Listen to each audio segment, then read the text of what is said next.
The Bliss Business Podcast, the show about empathy, connection, and consciousness in business. Today's episode is brought to you by Zero Company, your paid search, social media, and programmatic ad experts. Welcome back to Marketing with Purpose, a segment of the Bliss Business Podcast. I'm Tulio, and here we explore what it really takes for marketing leaders to create impact that goes beyond the numbers. In each episode, we sit down with marketing experts and leaders to explore their leadership approach to and strategies that drive performance and resonate with their audience. Together, we'll dive into what's working, what's not, and how purpose and empathy can transform the way brands connect with people. So let's get started. Today, I'm joined by Courtney Joaquin, founder and CEO of Too Much Consulting, where she serves as a fractional chief marketing officer to clients in highly complex and regulated industries. Courtney is a fractional CMO with over 15 years of experience in highly complex and regulated industries like healthcare, biotech, climate, and medtech, where trust, clarity, and precision matter deeply. She's known for turning breakthrough ideas into brands people believe in, building marketing engines that don't just generate attention, but drive real measurable revenue. What truly sets Courtney apart is how she blends performance with empathy, aligning diverse teams around a shared vision and bringing an energy that inspires action and possibility. Through her work, she helps companies cut through the noise and builds brands that are both bold and deeply human. We're going to explore bringing purpose and empathy into marketing. And I'm very excited to dive right in and see how clarity, conviction, and human connection can transform the way brands show up in the world. Courtney, it's so good to have you with us today. Thank you for having me. I appreciate it. So there's a lot of talk about empathy and marketing right now.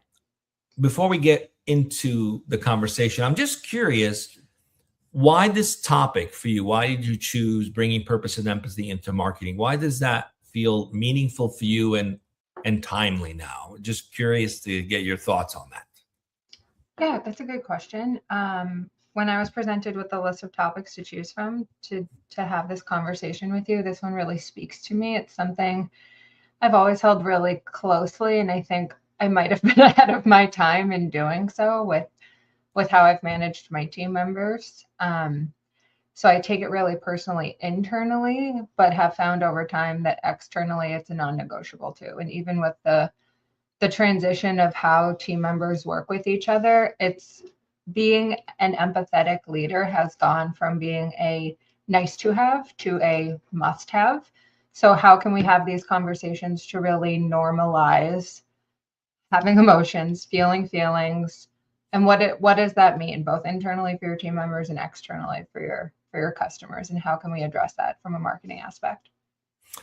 I love it. I have to say, some of us crazies for the past decade or more used to talk about how this was critically important, how this, if people were happy, customers would be happy, and no one was really listening until Deloitte and McKinsey and Gallup all started doing research and tracking the impact that empathy has on business.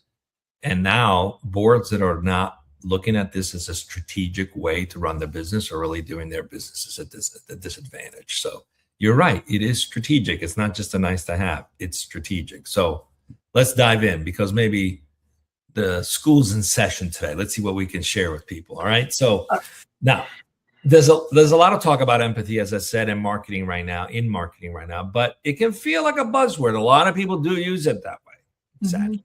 Mm-hmm. Yeah. What does it actually mean to you in practice? And was there a moment that made you realize most marketing was missing this? Yeah. So empathy is not a buzzword. It is a practice you have to keep practicing. It's the daily decision to stop assuming and actually ask questions, which is harder than it seems or should be, right? It's active listening. It's identifying, naming, and understanding what someone else is saying and communicating to you and what you are feeling internally yourself. And it's actually going and doing something about it. It's responding in a way that shows you understand, you listened, and you're actually going to take action, which is the most important part. Like I said, this applies both internally to our teams and externally to our audiences. The ability to be empathetic will help you predict human behavior. When people show fears, anxiety, they're showing you they're going to be avoidant or withdraw.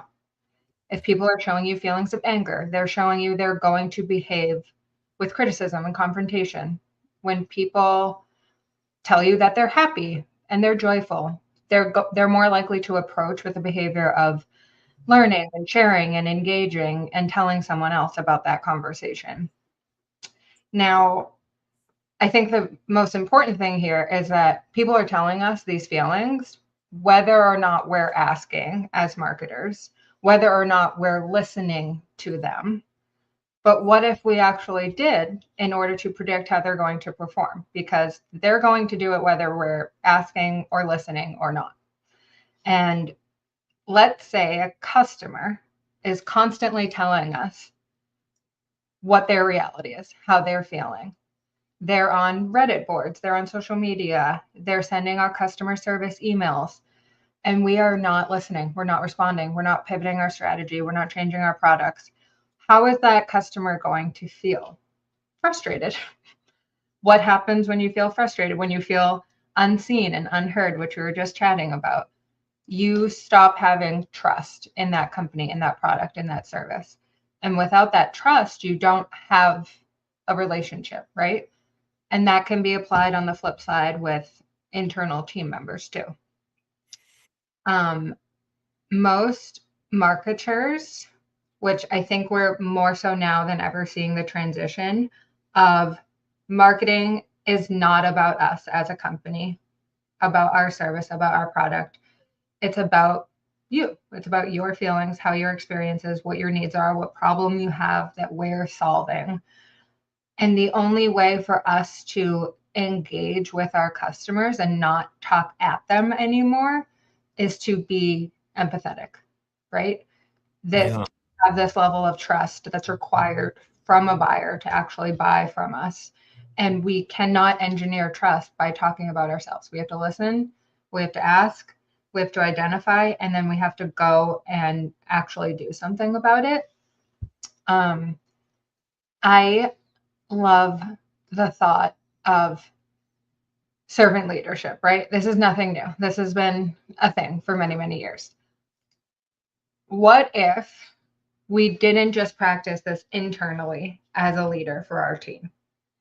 What if we practice this for our customers as marketers? So traditional leadership, as you know, means it's the triangle, right? You're at the top, everyone's below you, serving you, you're taking all of the credit, you're in authority, you have the power, you measure success by your personal results.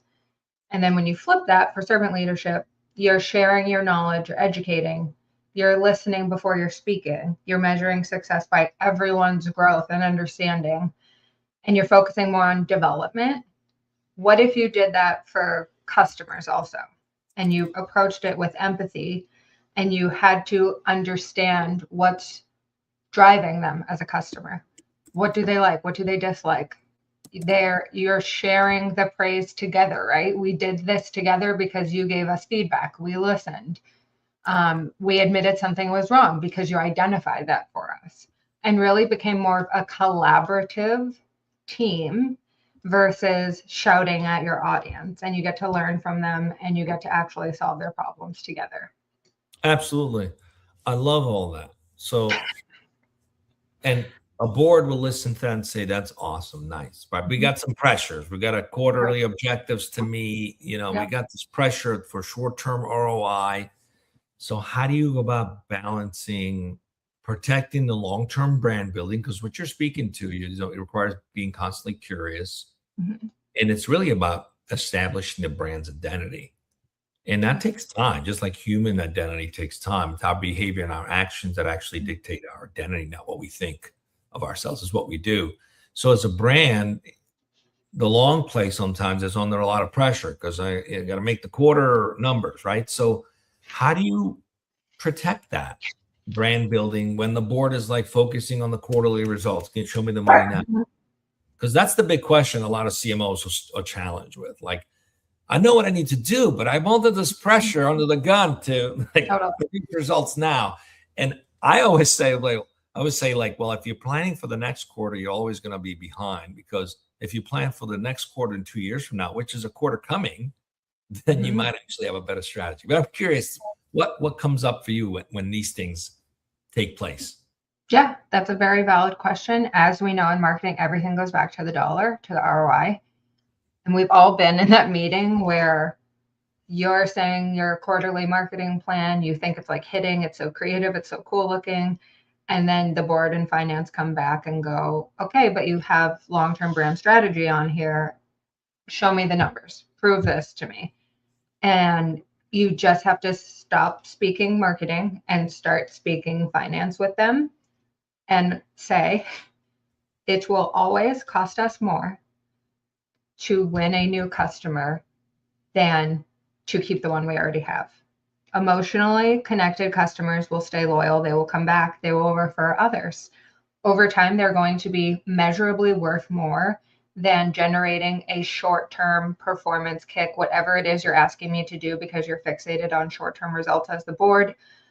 We need to focus on long-term, and we really need to define together what winning looks like, because clearly we're not on the same page. And typically when budgets are tight, impacts are required, brand is always like the first thing to go, but it's really one of the most important things. So try to name with the board together, what are we expecting now and what are we expecting in the future, but how are we connecting those two things so we can stop making brand development and customer retention look like a cost and really start looking like part of the strategy. So everyone is fighting for it and not just you.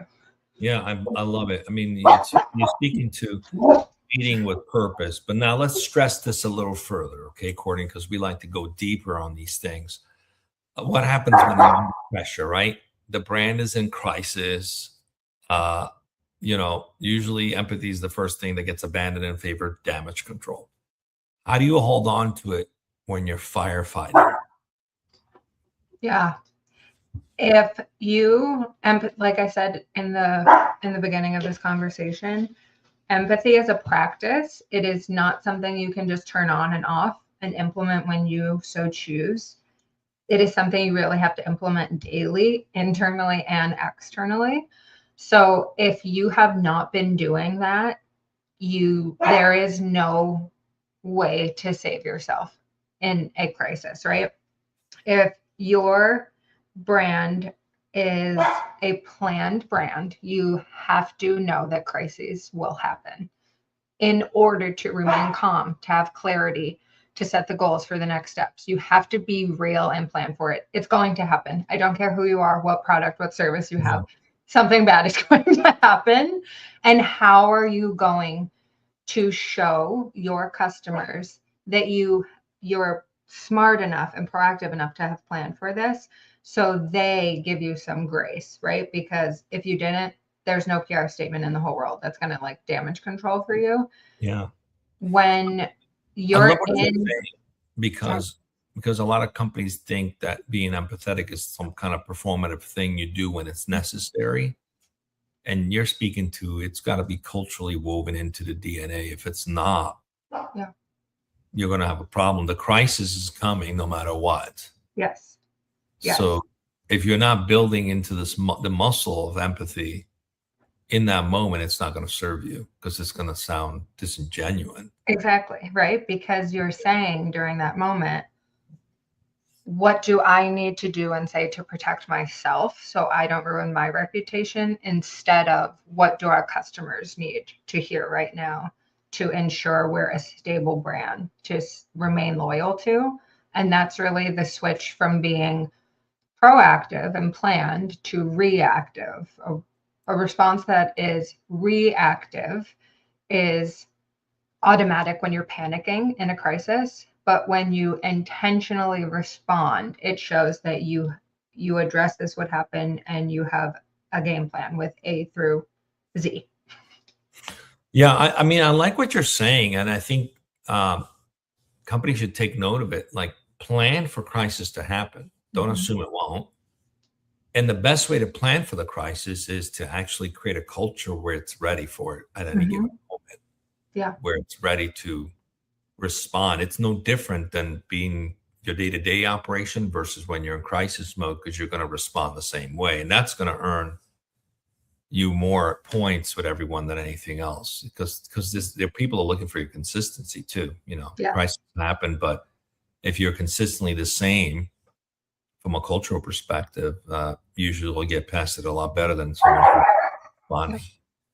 Now let's shift a little bit about go to market and execution across across teams, because we know empathy-led marketing requires sales and product to basically be on the same page about the customer. You have to have that alignment between marketing, sales, product, or service around what it means to serve the customer. And like you said, serving leadership is not just internal, it's how you serve customers too. In your experience, where does that alignment mostly commonly break down, and who usually owns fixing it? Yes. This goes back to planning, but also communicating. And kind of the first theme that we had discussed, which was stop making assumptions and start asking questions, right? So if I think we're all on the same page with our go to market alignment and our strategy, and then like the day before, people are saying things and we're all looking at each other, pointing different ways and very confused. How do we fix that? And it happens all of the time, no matter what Asana board, Notion board we're using. There's going to be misalignment, miscommunication, confusion. How do we stop that from happening? And I think a lot of the times having meetings together, everyone is distracted, no one has attention span to actually stay engaged and involved in these conversations. B, when you're talking in groups, people feel the need to be socially acceptable and nod and agree and say, yep, we're all aligned, but in reality, they are not, and they feel a certain way, but they are having trouble communicating with that with you because you, as a leader, are not setting up the environment for them to feel comfortable. So a lot of times it's really just a measure of having individual or smaller conversations with everybody involved, from sales, marketing, product, leadership, and saying, I think we missed something here. What is the most important problem that we are solving for right now? Because I'm sensing some misalignment when our answers don't match. If sales is focused on speed over here and marketing is focused on brand awareness, we have no strategy really, right? We have groups running on their own parallels.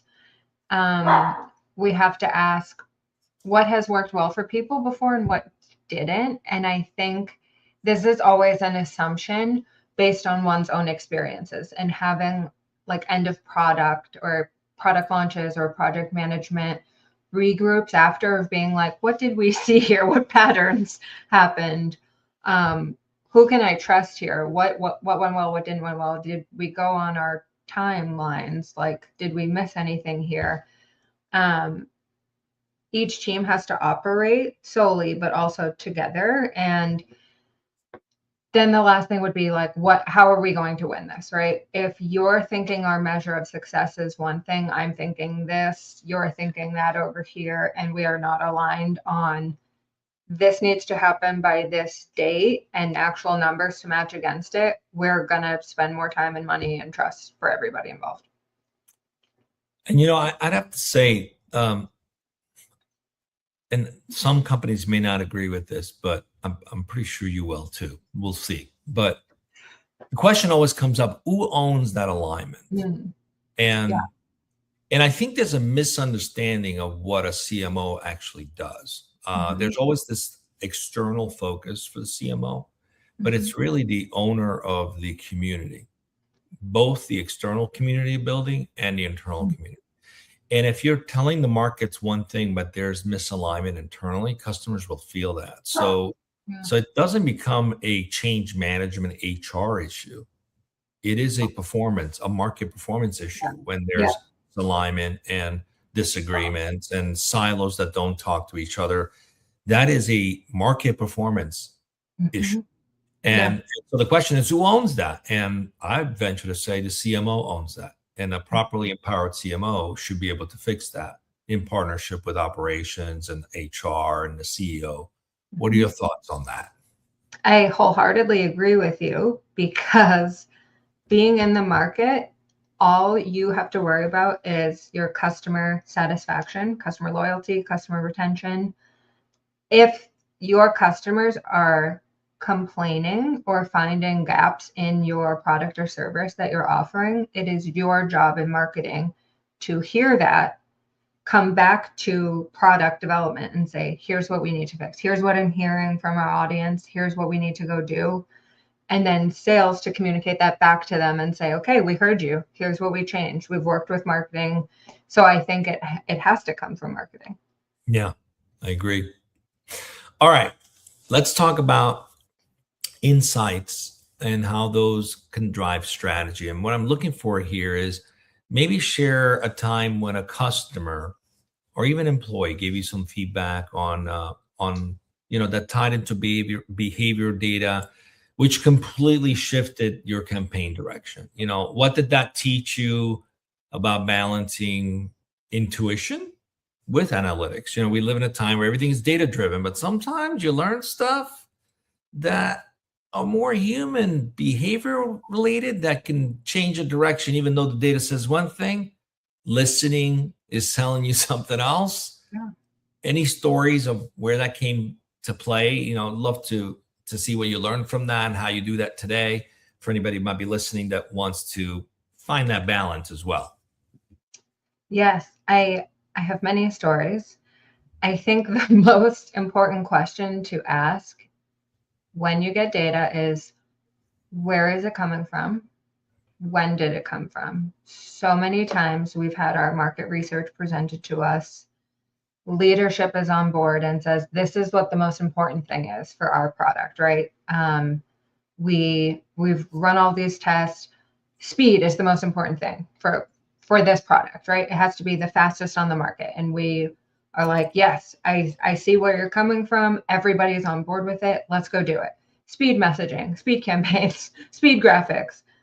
And then it goes to market and it's wholeheartedly underloved by our audience. Like, why, right? So we have to do what we do in marketing, pivot, and really look at customer behavior and look at our campaigns and say, like, where did we go wrong here? How did we get this misaligned? And that goes back to like, stop making assumptions and start listening, start asking questions, start having conversations, stop making it about you and the data you want to see in the market research, because it might be easier to message. It might be your competitive edge against your competitors, right? Whatever it is that's like forcing you to have this assumption, the data won't validate that as your strategy long term. So Yeah. like the real job isn't reading the data. It's actually like pivoting when it contradicts what you want it to say.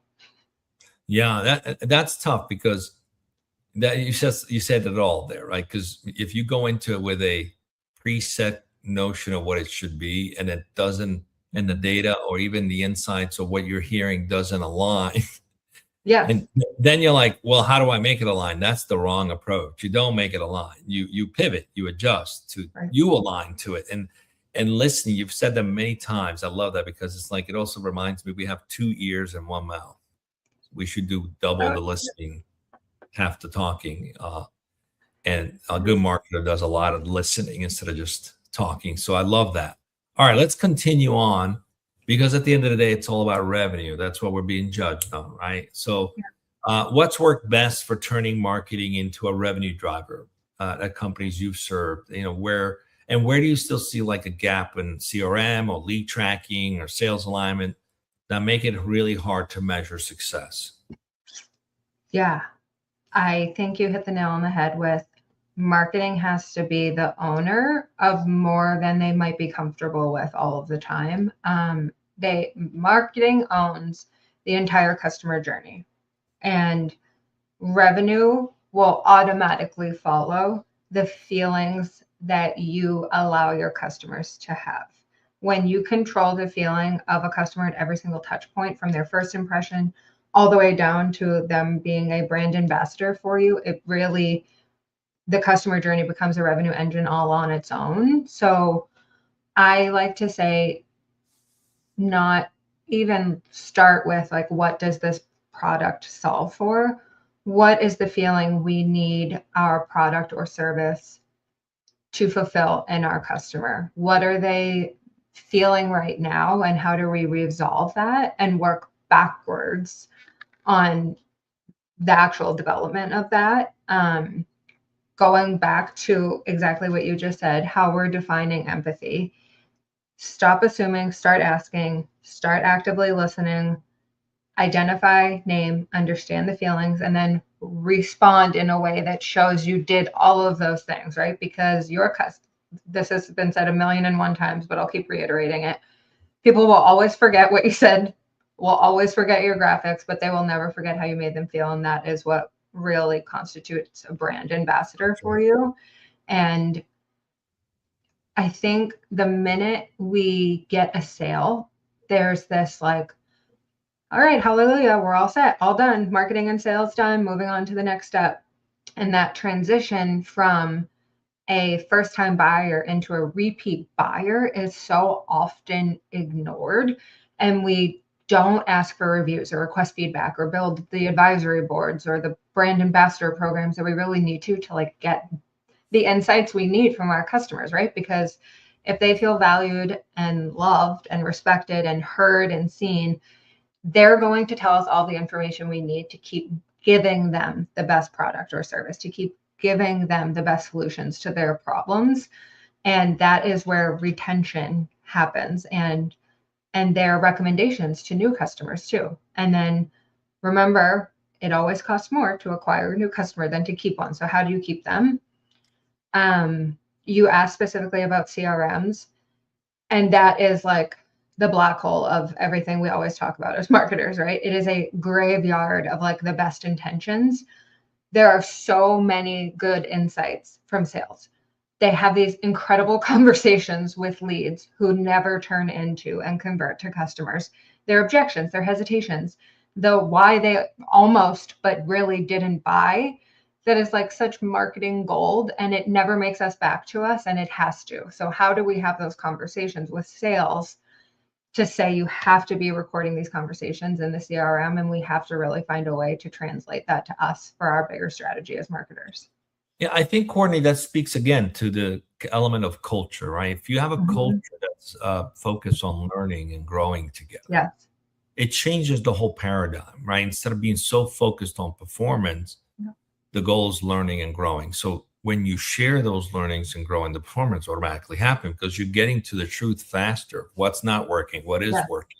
And you can adapt and you can pivot and you can adjust to be better aligned and attuned to the market. But if the mindset is just performance, as soon as it doesn't work, they move on to the next one. They don't see the value of investing more time in the learnings that came out of that. Because I got to get to the next number I got to hit. Exactly. So it's so the culture has a huge impact on how a company operates. And there's study and stats about this too.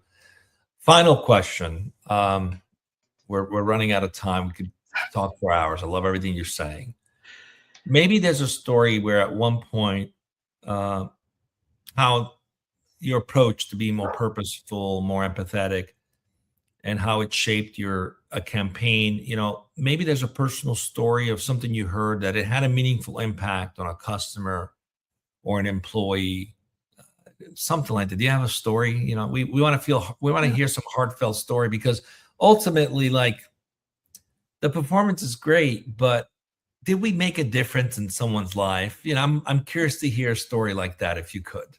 Yeah, I think as marketing leaders, the best thing we can do is to create an environment and a culture, exactly what you're saying, where people feel vulnerable and safe enough to be honest with us so we can be the most successful. Because if your team members don't feel seen internally, they will never do the work to allow your customers to feel seen externally.